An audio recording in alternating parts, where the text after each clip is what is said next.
Hello viewers and welcome to the Acko Drive 500km road test.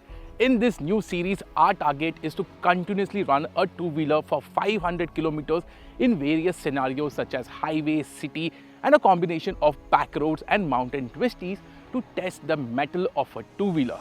The motorcycle we have with us is the new KTM 390 Duke. I am mighty impressed by this motorcycle after our first ride at the Chakan test drive. But a real test of a motorcycle is in the real world and under continuous pressure situations. So how did the new KTM 390 Duke perform in a 500km road test? Let's find out.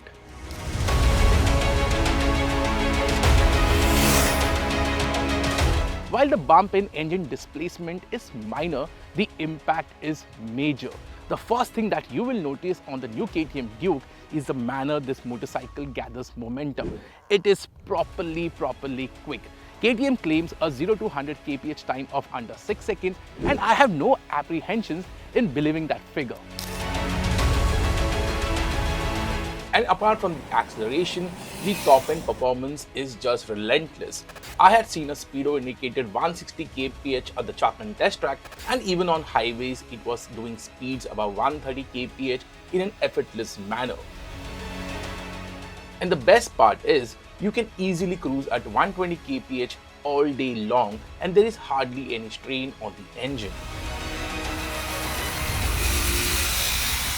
But this engine isn't perfect. There are vibrations and they are omnipresent throughout the rev range. Yes, they aren't very harsh, but after the 300km run on the highway, our fingertips were a bit tingly and numb. The other issue isn't more of an issue but more of a character trait of the KTM 390 Duke. You cannot ride this motorcycle in a chill manner. It's a hooligan. It wants you to always ride hard and ride fast. To give you guys an example, the other motorcycles in this segment feel like a cappuccino, a good amount of caffeine to get you going. The KTM 390 Duke feels like you have just woken up and chugged 3 cans of Red Bull back to back.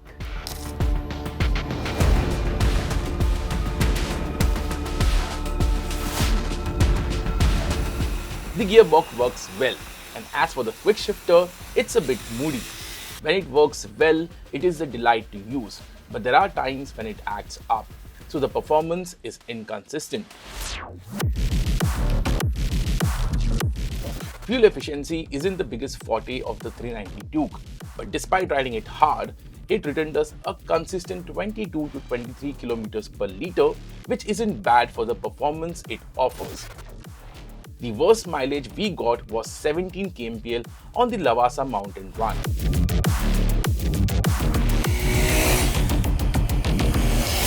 While riding in the city, two aspects came to our attention.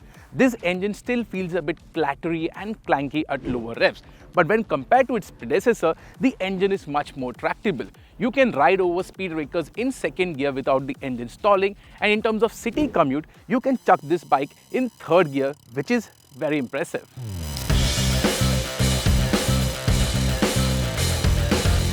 Another bit is about the engine heat.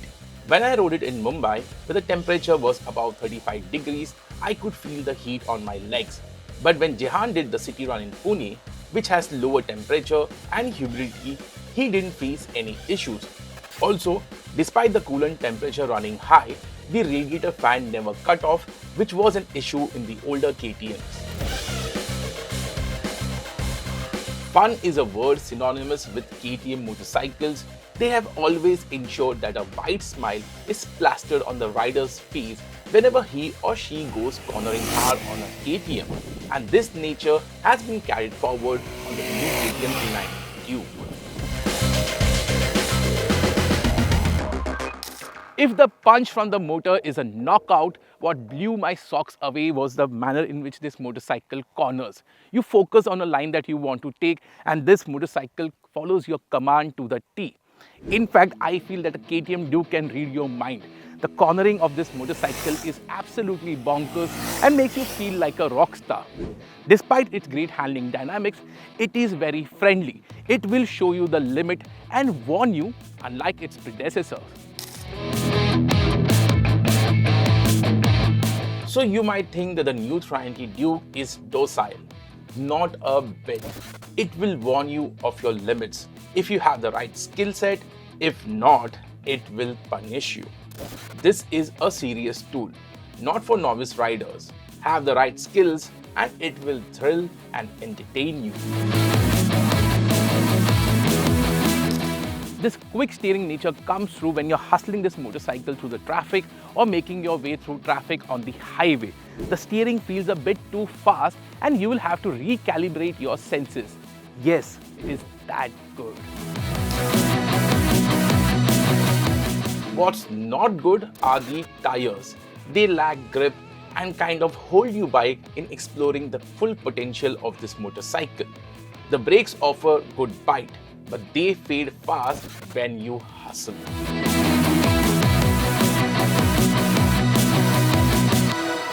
Talking about the comfort factor, I would break it down into two segments. First thing is ergonomics and second thing is ride quality. And now talking about the ergonomics, as I had mentioned in my first ride review, the seat height of the new Duke is lower, and this is good news for shorter riders. The riding posture of the new KTM 390 Duke isn't too sporty or isn't too laid back. After clocking for 300 kilometers on the highway, two aspects stood out. First thing is the amount of space on this new Duke. Even for a rider of my size, there is a lot of space for you to move around. And the second aspect is the seat cushioning. It isn't too soft or too hard, so your bum doesn't go numb even after clocking 300 kilometers continuously. Given the riding posture and the comfortable seat, the new KTM 390 Duke is a good touring option. Another thing that we would suggest for taller riders is go for the taller seat because that will give you more space for your legs and knees.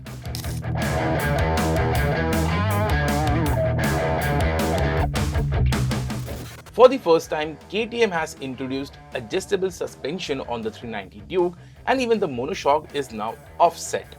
The improvement in ride quality is tremendous. Being a Gen 1 owner, I was bracing for impact the moment I saw broken roads or undulations. To my surprise, there were no harsh jolts to misalign my spine. It just absorbs everything like a sponge, and you need to be cautious only while riding over deep potholes. Even on the oddly designed speed breakers, the 390 Duke didn't lose its composure.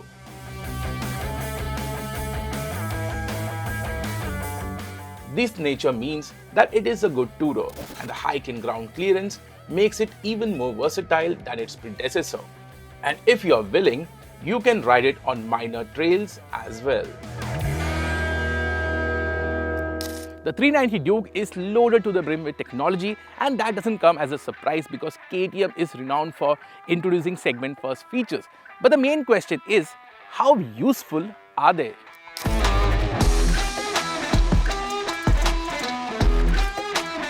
The LED headlight lacks throw and intensity. It is best suited for city riding. If you like to ride in the night, aux light upgrade is the only solution. The graphics are crisp and the whole feel of the console is very premium. Changing the ride modes changes the display, but the layout is clutter-free and easy to read while riding. The new switch cubes make toggling through the various modes very easy while being stationary or on the move.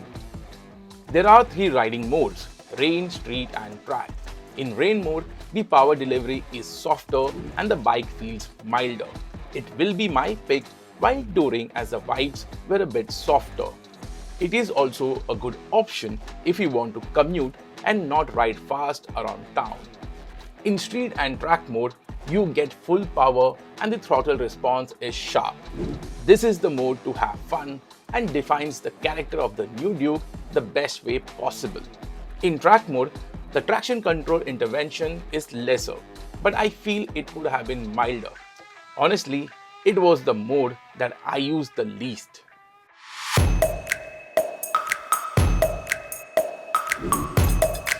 Traction control will help the rider in tricky conditions and is a useful addition, especially given the poor grip on the tires on gravel or loose surfaces. However, the TC tuning is very basic and it cuts power rather too abruptly and can sometimes get irritating. Launch control is something I felt is pointless, as in order to avoid wheelie, it chops power and this makes you lose time. I could launch the bike on my own rather quickly and with better control. Adjustable suspension is a great addition as it lets the rider set up the bike based on their weight and riding style. This will not only help in extracting better handling performance but also will make the ride comfy. ABS works well and helps you in tricky situations. The brakes though could do with more bite, and after riding hard, we could experience brake fade, and that affected the functionality of the ABS as well.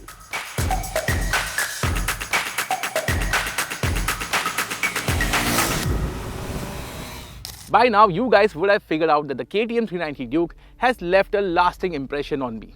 But to be very honest, it isn't a perfect motorcycle. It is vibey, it feels cranky at lower RPMs, the brakes aren't sharp, and there are some other issues. But you know what?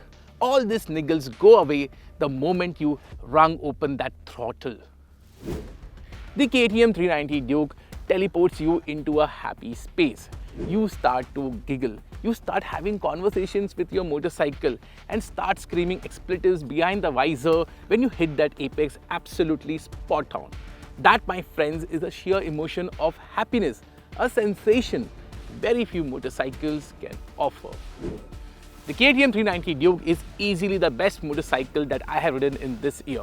So if you're in the market hunting for a sub 4 lakh street bike with performance, the KTM 390 Duke is the best bike out there. And if you are an existing 390 Duke owner of Gen 1 or Gen 2, please upgrade because this motorcycle feels a bit similar but will also offer you tremendous new performance. Before I end this video, I want to add that I really feel bad for its rivals because with the new 390 Duke, KTM has really set a very high benchmark and its competitors will have to really fight hard to offer any competition to the new 390 Duke. So what's your take on a 500km road test format? If you have any suggestions or recommendations, please do let us know in the comments, and thank you for watching.